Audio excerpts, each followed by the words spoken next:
Now I would like to call Muhammad Jan from Islamic Studies to entertain us. Bismillahirrahmanirrahim. جناب والا میرا آج کا موضوع ہے اف یہ بیویاں. ایک مزاحیہ تقریر میں آپ لوگوں کے گوش گزار کرنا چاہتا ہوں. میں مانتا ہوں کہ تیری نظر میں کچھ بھی نہیں ہوں میں مانتا ہوں کہ تیری نظر میں کچھ بھی نہیں ہوں میں، پر میری قدر ان سے پوچھو جن کے میں نے پیسے دینے ہیں. جناب والا میں نے کم عمری میں شادی کی کیونکہ میں اپنے آباء و اجداد کے مشن کو آگے بڑھاتے ہوئے پاکستان کو آبادی کی سب سے بڑی آبادی والا ملک بنانا چاہتا ہوں. جناب والا میری شادی نہیں ہوئی تھی، میں روزانہ 2 رکعت صلاۃ الحاجات پڑھتا تھا. اب میری شادی ہو چکی ہے تو میں روزانہ 4 رکعت صلاۃ التوبہ پڑھتا ہوں. جناب والا شادی کے بعد میری بیوی سے میری لڑائی ہو گئی. میری بیوی نے دعا کی کہ یا اللہ اگر یہ غلط ہے، یا اللہ اگر یہ غلط ہے تو اسے اٹھا لے، اور اگر میں غلط ہوں تو مجھے بیوہ بنا دے. جناب والا ایک مرتبہ میں اپنی پڑوسن زرینہ کے لیے مارکیٹ سے ایک تحفہ خرید کے لایا. میں نے وہ تحفہ ان کے حوالے کر دیا بڑی پیار محبت کے ساتھ. جب بیگم اقدس تک یہ خبر جا پہنچی تو کاشانہ اقدس کا پرزا لرز اٹھا. مجھے بیک وقت بیوی کے روپ میں جلال اکبری، غضب چنگیزی اور سپاکیے ہٹلری نظر آئی تو میں نے فوراً ایک سیاستدان کی طرح پاسا پلٹا اور میں نے کہا کہ بیگم یہ سب افواہیں ہیں. بیگم نے آؤ دیکھا نہ تاؤ اور 8 نمبر کا جوتا اٹھا کر مجھ پر ڈرون حملہ کر دیا. یہ تو میری خوش قسمتی تھی کہ میں بر وقت نیچے جھک گیا اور 8 نمبر کا جوتا میرے دوست کے چہرے منور پر جا لگا اور اپنے انمنٹ نقوش چھوڑ گیا.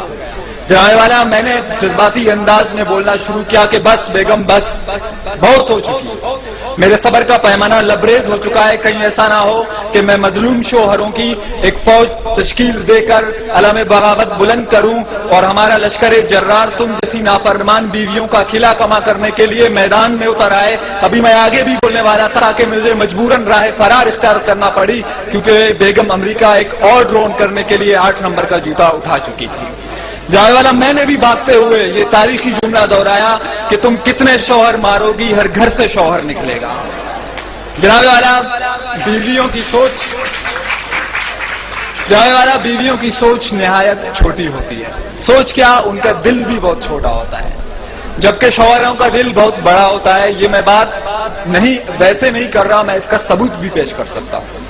جناب والا بیوی کے دل میں صرف اپنے شوہر کے لیے جگہ ہوتی ہے جبکہ شوہر کے دل میں محبوبہ کے لیے، دوست کی محبوبہ کے لیے، بیوی کی دوست کے لیے، سامنے والی کے لیے، ساتھ والی کے لیے، اوپر والی کے لیے، نیچے والے کے لیے، کام والی کے لیے، کپڑے والی کے لیے، دودھ والے کے لیے، آفس والے کے لیے اور تھوڑی بہت بیوی کے لیے جگہ ہوتی ہے.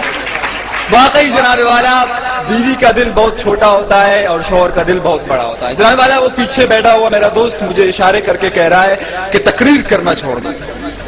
جناب والا جب میں چھوٹا تھا تو ماں جی کہتی تھی کہ بیٹا مسجدیں سے چپلیں چرانا چھوڑ دو. بابو جی نے کہا کہ اسکول سے ٹلے مارنا چھوڑ دو. بیوی نے کہا کہ پڑوسنوں کو تاڑنا چھوڑ دو. آج وہ کہہ رہا ہے کہ تقریر کرنا چھوڑ دو. ایک دن آئے گا جب کوئی آ کے کہے گا کہ لمبی لمبی چھوڑنا چھوڑ دو. جناب والا ایک مرتبہ میں اپنی بیوی کو شاپنگ کروانے کے لیے گیا. ایک نہایت خوبصورت دوشیزہ کو دیکھ کے بے اختیار میری نگاہیں اس کی طرف اڑ گئی. میں اسے ایک محبیت کے عالم میں دیکھ رہا تھا کہ اچانک مجھے اپنی پسلی کے اندر تکلیف محسوس ہوئی. جب میں نے غور کیا تو میری بیوی محمد علی کی طرح مجھے ایک پنچ مار چکی تھی اور مجھے اپنے پہلو کے پسلی کے اندر تکلیف کا احساس ہوا. میری بیوی نے کہا کہ تم دوسری کی بیویوں کو کیوں دیکھتے ہو؟ میں نے کہا جناب والا کہ جب یہاں کے سیاستدان یہاں پہ کرپشن کر کے دوسرے ملک بھاگ سکتے ہیں، جناب والا جب دادی عمر کو بلا سکتی ہے، جناب والا جب پشاور میں ایک دن پہلے چاند نظر آ سکتا ہے، جناب والا جب ایک صوبے کے اندر 2 نظام رائج ہو سکتے ہیں، کوئی دیکھے یا نہ دیکھے شبیر تو دیکھ سکتا ہے تو میں کیوں نہیں دیکھ سکتا ہے؟ جناب والا بیوی تو بیوی ہوتی ہے چاہے اپنی ہو یا دوسرے کی. Thank you.